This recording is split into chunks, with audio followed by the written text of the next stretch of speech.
Matthew chapter 5, the Sermon on the Mount. One day, as he saw the crowds gathering, Jesus went up on the mountainside and sat down. His disciples gathered around him, and he began to teach them the Beatitudes. God blesses those who are poor and realize their need for him, for the kingdom of heaven is theirs. God blesses those who mourn, for they will be comforted.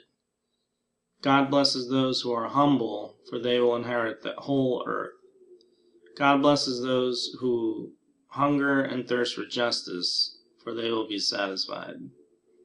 God blesses those who are merciful, for they will be shown mercy. God blesses those whose hearts are pure, for they will see God. God blesses those who work for peace, for they will be called the children of God. God blesses those who are persecuted for doing right, for the kingdom of heaven is theirs. God blesses you when people mock you and persecute you and lie about you, and say all sorts of evil things against you because you are my flowers.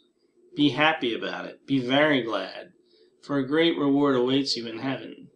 And remember, the ancient prophets were persecuted in the same way.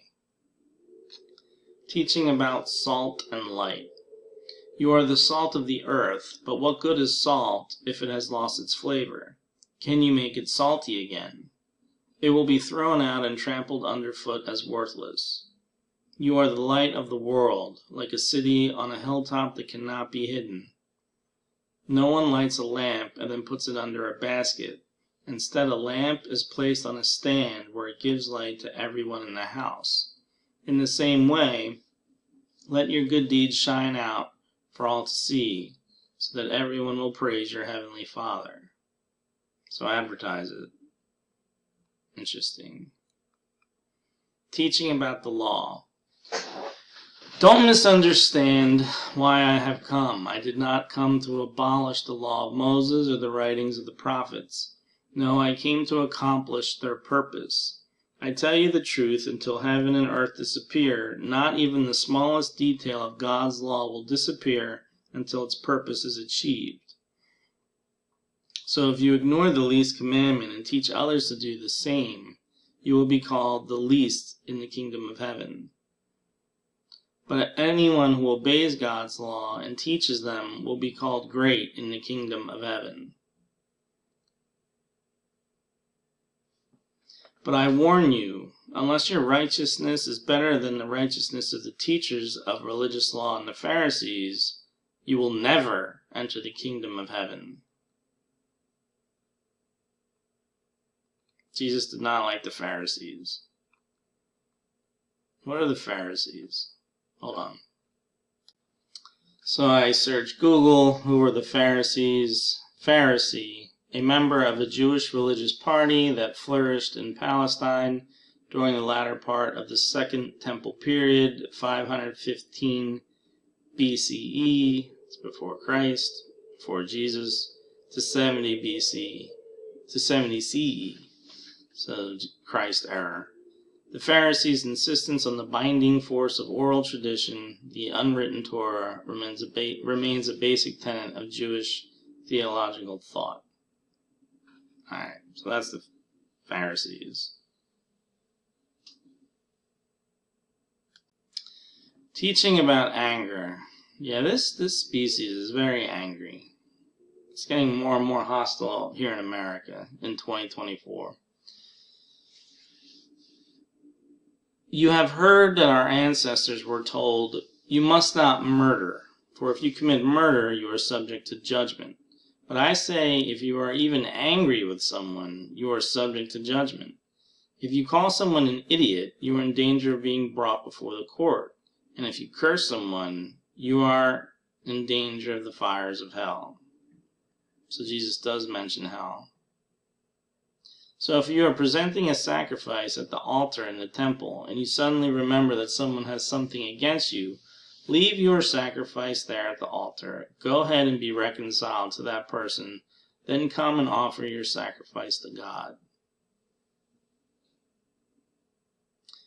When you are on the way to court with your adversary, settle your differences quickly. Otherwise, your accuser may hand you over to the judge, who will hand you over to an officer, and you will be thrown into prison.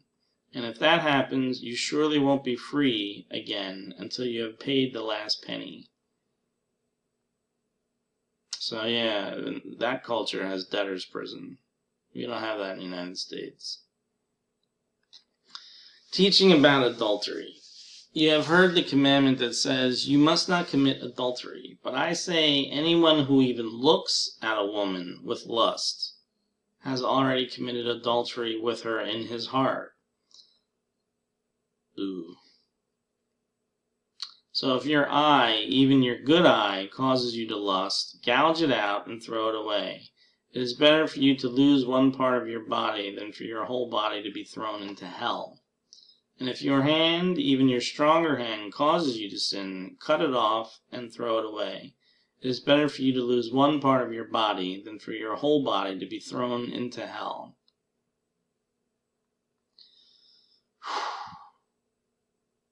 Wow, it's going to be tough to be a Christian if you really want to follow all this. Teaching about divorce. You have heard the law that says a man can divorce his wife by merely giving her a written notice of divorce. But I say that a man who divorces his wife, unless she has been unfaithful, causes her to commit adultery. And anyone who marries a divorced woman also commits adultery. Wow.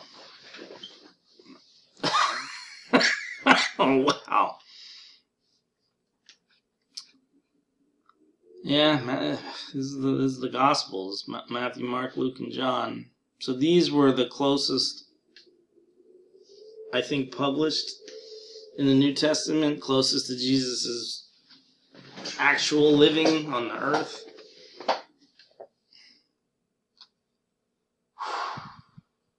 Teaching about vows. You have also heard that our ancestors were told, you must not break your vows, you must carry out the vows you make to the Lord. But I say, do not make any vows. Do not say, by heaven, because heaven is God's throne. And do not say, by the earth, because the earth is his footstool. And do not say, by Jerusalem, for Jerusalem is the city of the great king. Do not even say, by my head, for you can't turn one hair white or black. To say a simple, yes I will, or no I won't. Anything beyond this is from the evil one. So yeah, Jesus talks about the devil and hell. Teaching about revenge. You have heard the law that says the punishment must match the injury. An eye for an eye and a tooth for a tooth. But I say, do not resist an evil person. If someone slaps you on the right cheek, offer the other cheek also. If you are sued in court and your shirt is taken from you, give your coat too. If a soldier demands that you carry his gear for a mile, carry it 2 miles. Give to those who ask, and don't turn away from those who want to borrow. Oh, that's going to be expensive. Teaching about love for enemies. You have heard the law that says, love your neighbor and hate your enemy. But I say, love your enemies. Pray for those who persecute you. In that way, you will be acting as true children of your Father in heaven, for he gives his sunlight to both the evil and the good, and he sends rain on the just and the unjust alike. If you love only those who love you, what reward is there for that? Even corrupt tax collectors do that much. If you are kind only to your friends, how are you different from anyone else? Even pagans do that. But you are to be perfect, even as your Father in heaven is perfect. This is going to be hard.